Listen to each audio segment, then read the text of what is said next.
es calidad de suelo? Bueno, básicamente calidad de suelo es la base de la agricultura. Un suelo de calidad es un suelo que permite generar raíces, es un suelo que permite generar parte aérea, biomasa aérea, ¿no es cierto?, que permite obtener rendimientos y obtener seguramente una mejor calidad. Si tenemos un suelo de baja calidad, un suelo con problemas, vamos a tener problemas de raíces y de ahí en adelante nuestra pirámide de producción y de calidad va a disminuirse, ¿no es cierto?, o va a presentar problemas. Como materiales orgánicos, pues tenemos muchas fuentes. Todos los que estamos aquí hoy en este congreso o en esta charla particularmente, pues estamos asociados de una u otra forma a la producción de materiales orgánicos. Estos materiales orgánicos pueden ser desde los restos de la cosecha hasta compost, obviamente, que es de lo cual vamos a hablar, digamos, a lo largo de estos 5 días de sesión. Pero también tenemos otras formas de materiales orgánicos muy conocidos, muy comerciales, como por ejemplo los ácidos húmicos y fúlbicos. Tenemos también los estiércoles, diferentes estados de descomposición. Tenemos algunos purines frescos, tenemos lodos, ¿no es cierto?, biosólidos. Tenemos el famoso té de compost, que es más famoso en algunos. Tenemos líquidos, sólidos, y como les decía, con gran énfasis, unos más frescos que otros. Y se comercializa seco, pero sigue siendo fresco en el sentido de que los nutrientes están activos, altamente activos. Pasa a un proceso de estabilización después de ese secado, es una estabilización en donde aún tenemos muchos nutrientes, especialmente nitrógeno disponible, como lo vamos a ver más adelante, y enseguida podríamos dejar esa materia orgánica en un proceso mucho más activo y mucho más prolongado, en donde se den una serie de procesos que ya lo conocemos, pero los vamos a recordar, que es los asociados al proceso de compostaje hasta llegar a la materia orgánica humificada. Es decir, arrancamos con una materia orgánica fresca, seguimos con una estabilizada que se puede llegar a compostar o hasta humificar. Esa diferenciación de los estados de la materia orgánica va a repercutir enormemente en los procesos de valorización de esa materia orgánica. No es lo mismo tener biosólidos, por ejemplo, que tenemos, en donde tenemos unos materiales ricos en nitrógeno, con altísima humedad, estabilizados igual, pueden ser a través de sistemas anaeróbicos o a través de temperatura, etcétera, inocuos, lo que quieran, pero igual ricos en nitrógeno, ¿no es cierto?, con microorganismos, digamos, dentro de la inocuidad. Uno de los puntos importantes es que hay que bajarlos en biosólidos. Si tenemos materiales, por ejemplo, opcionales, como por ejemplo todos los residuos agrícolas. Manejar biosólidos es claramente diferente, es difícil, pero no es imposible, hay que ajustarlos y en general todos los materiales se van valorizando en la medida en que nosotros le podamos dar un plus a ese material. ¿Qué es valorizar los materiales orgánicos? ¿Qué es entrar en esa economía circular de los materiales orgánicos? Bueno, primero es conocer los materiales. ¿Qué tenemos? Tenemos restos animales, tenemos una agroindustria. ¿Cómo es mi proceso? ¿Cuál es la maquinaria de la cual estoy disponiendo? ¿No es cierto? ¿Cuáles son esos puntos críticos dentro del proceso que yo debería controlar? ¿Cuáles son esas propiedades de ese producto que obtuve? Es rico en A, B, C, en nitrógeno, en fósforo, en carbono. ¿En qué más es rico ese producto? ¿Cómo puedo transformarlo? No solamente presentarlo como sólido líquido, sino también ver cuáles son, por supuesto, sus efectos al final de la aplicación. Entonces, como yendo punto a punto, cuando nosotros tenemos una serie de materiales diferentes, tenemos, como les decía, la opción de hacer compost o tenemos la opción de hacer un estabilizado, etcétera. Bueno, se me desconfiguró aquí un poquito, disculpas. Estos materiales deben entrar en un proceso, ¿no es cierto? Y yo tengo que llevar a cabo un seguimiento de ese proceso. CN, una relación carbono-nitrógeno adecuada, ¿no es cierto? Para iniciar el proceso, seguimos la temperatura, manejamos la humedad, que no, ojo, no deberían manejarse o producirse lixiviados si la humedad, digamos, si los volteos, etcétera, están bien llevados. Y empezamos a ver cambios, ¿no es cierto?, sensoriales a nivel de color, a nivel de olor, de tamaño de partícula, etcétera, y eso nos va diciendo que está bien. Sin embargo, hoy por hoy deberíamos ya entrar a trabajar, por ejemplo, con métodos para la determinación de la evolución del CO2 o con métodos, por ejemplo, para determinación del nitrógeno extractable. Nitrógeno extractable, llámese NNH4, amoniacal o NNO3, nítrico. ¿Por qué va a ser muy importante? Porque es uno de los puntos críticos y claves del uso de los materiales orgánicos en agricultura. Tengo más nitrógeno, bueno, eso es lo que muchos buscan. Otros no lo tanto, otros no buscan tanto nitrógeno. Entonces, el nitrógeno extractable es un punto importante a seguir dentro del proceso. Veamos por qué. Cuando hablamos de los estabilizados, en general este es un término que se utiliza más en los países del sur.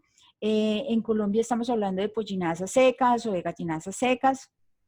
En los estabilizados o en estos materiales secos, nosotros observamos que al momento de apilar los materiales, la temperatura se eleva inmediatamente. Podemos decir que al cabo de unas horas ya alcanzamos una temperatura termofílica, ¿no es cierto?, que es lo que uno espera dentro de un proceso de estabilización de la materia orgánica. Sin embargo, al llamarse estabilizados no necesariamente quiere decir que estamos hablando de compost estable, que son dos cosas completamente diferentes. Los estabilizados, los guanos, los estiércoles, las pollinasas, las gallinasas secas, estabilizadas, simplemente alcanzan un proceso térmico que posteriormente debería, si nosotros queremos llevarlo a un proceso de madurez, seguir un proceso de compostaje mesofílico o una etapa mesofílica y una maduración que no se logran completar. Es decir, en nuestro proceso solamente llegamos hasta una fase termofílica, se extiende el material, se baja la temperatura y se empaca o se vende. Estos materiales tienen unas características químicas muy interesantes. En primer lugar, tienen una concentración de nitrógeno muy interesante que un compost difícilmente llega a tener. Estamos hablando de 3 o más por ciento de nitrógeno, 2,5 hacia arriba de nitrógeno, ¿no es cierto? De los cuales, si nosotros observamos la relación amonio-nitrato, es decir, la cantidad de amonio sobre o dividida la cantidad de nitrato que me da el laboratorio, vemos que las relaciones están por arriba de 10. Esto ya inmediatamente me dice que el material no es un compost maduro y estable. Es un material rico en nitrógeno, es un material bueno, pero no es necesariamente un compost maduro. Posteriormente vemos dos elementos muy importantes, fósforo y potasio. Y los estiércoles en general son muy ricos en fósforo y es otro de las, digamos, de los puntos a tener en cuenta cuando se habla de valorización de estos materiales. pH y conductividad eléctrica no los favorecen, sin embargo, se pueden utilizar teniendo en cuenta que estos valores deben regularse, digamos, de acuerdo a las dosis que se vayan a aplicar. Los estiércoles estabilizados en general de cerdo y de pollo tienen como características muy buenas materia orgánica, ¿no es cierto? Tienen un carbono orgánico que ya vamos a ver que están totalmente relacionados y, como les decía, una alta o importante concentración de nitrógeno, que es lo que muchos de los productores buscan. Es decir, son más fertilizantes que enmiendas. Y esto hace que sean unos productos que puedan ser utilizados con el fin de aportar nitrógeno o fósforo a un sistema agrícola, más no, digamos, materiales que únicamente vayan a aportar estructura física o microorganismos como lo que podría llegar a ocurrir solamente con un compost. Entonces, ojo con eso, porque si bien son materiales todos muy buenos, hay unos que tienen muy alto el aporte de nitrógeno, por lo tanto, aportan a nutrientes, entran como fertilizantes y deben tenerse en cuenta dentro del balance de masas que se hace a la hora de calcular su fertilización. No así, como les decía, ocurre con los compost. Materiales diversos, llámese de agroindustrias, llámese de flores, etcétera. Vamos a ver qué ocurre con esos materiales. Me di a la tarea de hacer un metaanálisis de muchos materiales de los cuales he trabajado a lo largo del tiempo y en estos materiales voy a presentarles algunos de los resultados. Vamos a llegar a unas conclusiones que pueden ser interesantes para muchos. En primer lugar, en el compost, nosotros tenemos dos materiales.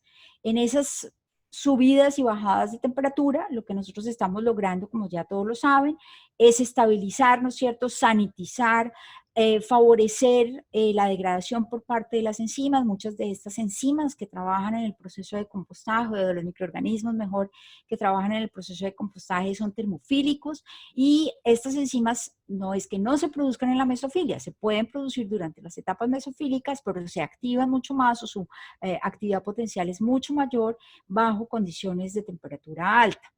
Esas enzimas o esas condiciones hacen que los microorganismos actúen se reproduzcan, se genere biomasa, y es por eso que aumenta la temperatura, ¿no es cierto? Pero los nutrientes empiezan a consumirse y posteriormente disminuye esa temperatura producto justamente de la limitación nutricional que se presenta. Al final de las etapas de enfriamiento, empieza lo que nosotros llamamos en el compost la etapa de madurez. La etapa de madurez es esa formación, o es en donde ocurre esa formación de los ácidos húmicos y fúlbicos.